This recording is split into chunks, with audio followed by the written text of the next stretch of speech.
नाज़रीन, काज़ी अहमद में सकाफ़ती रंग रची विया आहिनि। सकाफ़ती प्रोग्राम में शागिर्दनि सिंधी सकाफ़ती वेस पहिरें क़ौमी गीतनि ते झूमरियूं हुयूं। रिपोर्ट करे रहियो आहे ज़ुल्फ़कार अली टावरी। सिंधी जिंदाबाद धरती टीवी के सॾ ते GBS हाजी मिस्किन मला स्कूल में एक सकाफ़ती रंगारंग प्रोग्राम रखिया विया, जिनमें नंढा ॿार उस्ताद ऐं जेके वॾा आहिनि उहे वेस सिंधी वेस वॻा टोपी अजरक पाए उन्हनि खां पुछो वञे इन बारे में छा चवणु आहे। सिंध जी वहदत जिंदाबाद जे सिरे हेठि अॼु सकाफ़ती रंग ते जरकी पिया आहिनि। इहा हिकिड़ी तकरीब सकाफ़ती ॿारनि में ॾाढो जोश दिली ख़ुशी थी रही आहे ऐं ॿार ॾाढो इंजॉय करे रहिया आहिनि। अॼु धरती न्यूज़ जे तरफ़ां जेको आहे सिंध जी वहदत जिंदाबाद जी सिरी हेठि जेको आहे सो कल्चरल ॾींहुं मल्हाइजी रहियो आहे। उन सिलसिले में असां वटि जेको आहे सो अॼु असां जेको स्कूल आहे GBS मिस्किन मला में असां जेको आहे सो कल्चरल ॾींहुं आहे तमामु जेको आहे सो जोश ऐं जज़्बे सां मल्हाए रहिया आहियूं। मां सम्झां थो त अहिड़ा प्रोग्राम जेके आहिनि से असांजी धरती ते मल्हाया वञनि, सभिनी इदारनि में मल्हाया वञनि, उन सां असां में जेको एको ऐं ॿधी जेको आहे सो पैदा थींदी।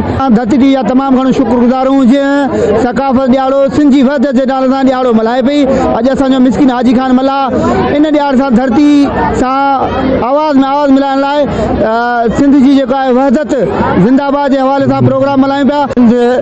धरती असांजी सिंध जी तारीख़ मोहन जे दड़े खां वठी क़दीम आहे, उन जे हिसाब सां सकाफ़ती ॾियारो असांजो हर साल जीअं सॼी सिंध में जोश जज़्बे सां मल्हायो वञे।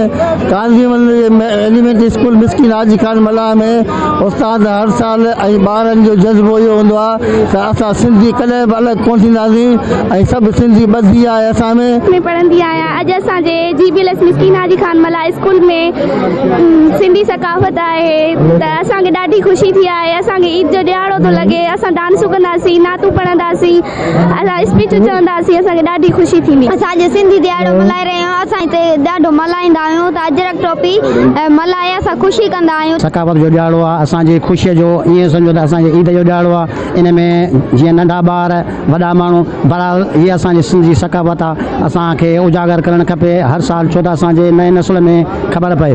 कैमरामैन साजिद टावरी सां गॾु ज़ुल्फ़कार अली टावरी, धरती टीवी न्यूज़, काज़ी अहमद।